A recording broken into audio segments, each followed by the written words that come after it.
Today we begin a journey which will last until the end of November. From Christmas on, we have been hearing Sunday after Sunday, according to the Gospel of Luke, the birth and coming of God among us in the person of Jesus of Nazareth, his suffering and his death and resurrection and ascension. And for the past few Sundays, we've celebrated the end of that period of Jesus' ministry with the coming of the Spirit at Pentecost, and then the two feast days that follow that, Trinity and Corpus Christi.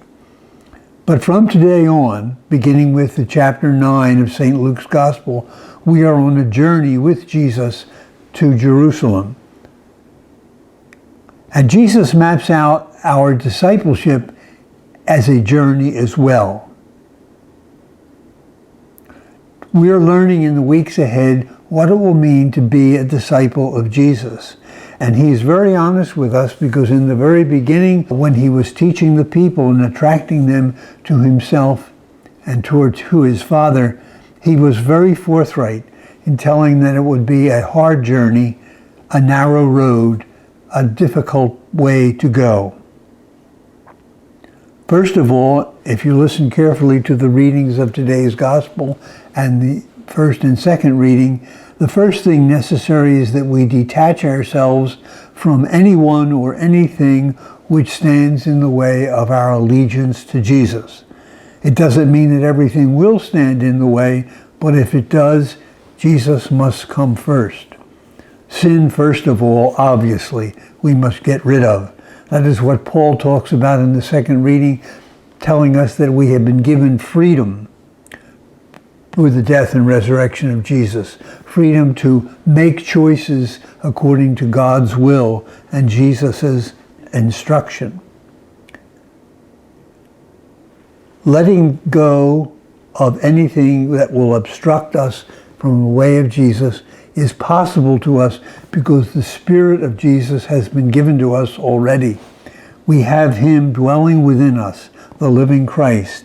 And that indwelling Spirit gives us the ability to dominate anything that would get in the way of being his disciple. And being a disciple means thinking in a certain way and acting in a certain way, especially in relationship to other people. Jesus is going towards Jerusalem. Luke models his whole gospel as if Jesus went to Jerusalem only once. We know he went many times as a devout Jewish man. But this journey towards Jerusalem and death and resurrection is the model for all discipleship. And this journey is difficult, but it's never impossible, despite the detours that we will occasionally make in the course of that journey. Because we have, if you will, our own GPS. We have the Spirit of Jesus guiding us from within, if only we will pay attention. And we have the motor power to do what Jesus asks us to do and to let him live his life again in us. And that power is the life of Jesus already given to us from baptism. All we need is the determination to get started on the journey or to resume the journey if we have been detoured.